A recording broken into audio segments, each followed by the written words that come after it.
Okay, this is the back of the battleground of the Battle of Tippecanoe, November 1812.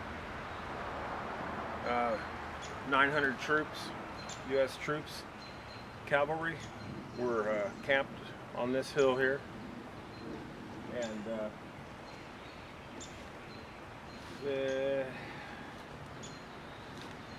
I believe that it said that there were 500 braves come down this creek. This is Burnett Creek. It's a little flooded right now.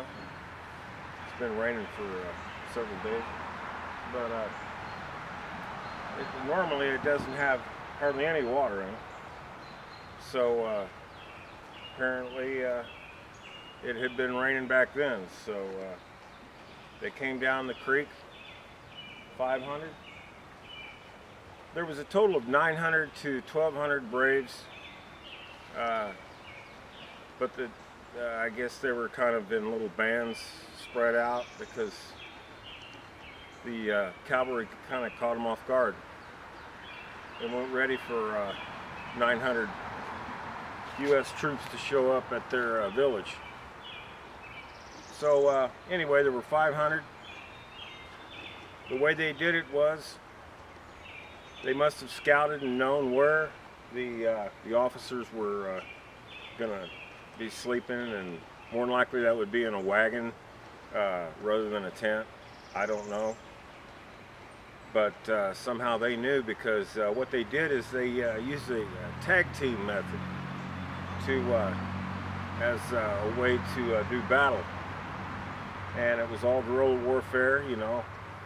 And you know, they were actually when the troops came here, they thought they could reason things out, and they weren't really met with a lot of hostility. The Native Americans wanted to, you know, they were just as surprised, you know, as anybody could be. Well, anyway, they asked the Native Americans where would be a good place to camp and resume negotiations in the morning. And well, the Native Americans pointed them to this hill. So anyway, it's about a football field in length, maybe a little longer. But this is the backside here. This is the under. I don't think that anybody would have been camped along in here, just up there. And so nobody saw the Native Americans coming down the creek. So it was a perfect setup, I guess, for them. But I don't know the exact numbers, but I believe the Native Americans killed like 34 high-ranking official officers, as opposed to just regular infantrymen. And like I say, they must have known that by spying on them. You know, it really is a surprising number. I think only eight Indians died, but they retreated, and the Army said the reason they thought they retreated was because the prophet told them that the bullets would have no effect on them. They wouldn't die if they were shot, which I don't believe. It's a hokey story, because Native Americans were fighting all the time with each other and Europeans, and they knew what bullets did. So I don't know why. That's just a rumor, but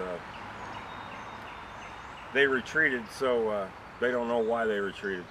Nobody knows why, but they did. And even though they were winning the battle, they retreated. So history will tell you that the U.S. won the battle, and I guess they did by default.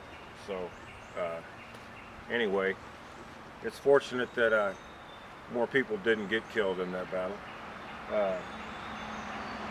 But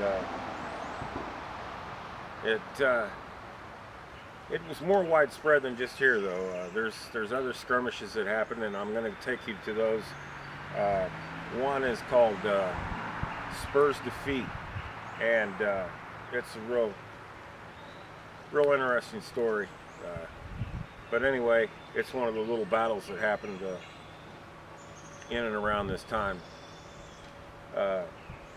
So it's kind of eerie coming down in here. You know, you when you look at it, you think to yourself what it must have been like, and it really conjures up thoughts. You know, sometimes it's good to get out and to explore and you know, do a little reminiscing about history. And you know, a lot of people gave their lives so that we could be free, and we need to honor them sometimes, just by going and thinking about it. That's all. And enjoying freedom, being happy, trying to be. We owe that to ourselves and to the people that, like I say, lost their lives defending that. Right. So, anyway. On to the next thing. I'll walk around with the camera a little bit and let you see the creek that they would have come down. Like I say, it's been raining, so it's got quite a little current in there.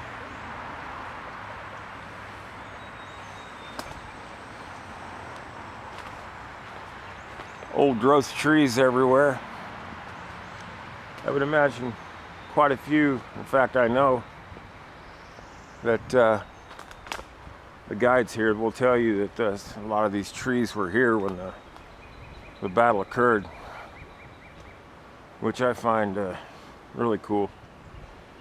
I mean, you know, it's like if only the trees could talk, right?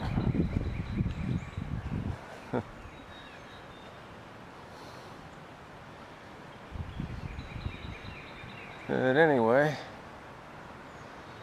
there's the hill up there.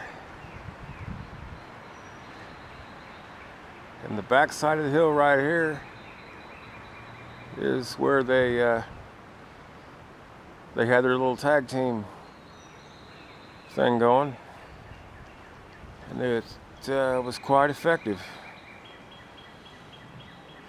It was, I believe it was 3 or 4 in the morning when the battle took place, when it started. Lasted for a couple hours till I believe dawn, and Native Americans retreated. Now, all the time they were here fighting, you could hear the prophet at Prophet's Rock, where I just showed you there on that last segment. You would have heard him chanting. By the way, Tecumseh gave orders not to start any skirmish, no battles, without him being here, and he wasn't. He was out recruiting more members of his Confederacy. That's what you want to call it. It's been referred to as, I believe. But anyway, he was gone, and his brother kind of took over, you know. So, briefly anyway, we'll say. But anyway, on to Prophetstown, I'll show you where the village was.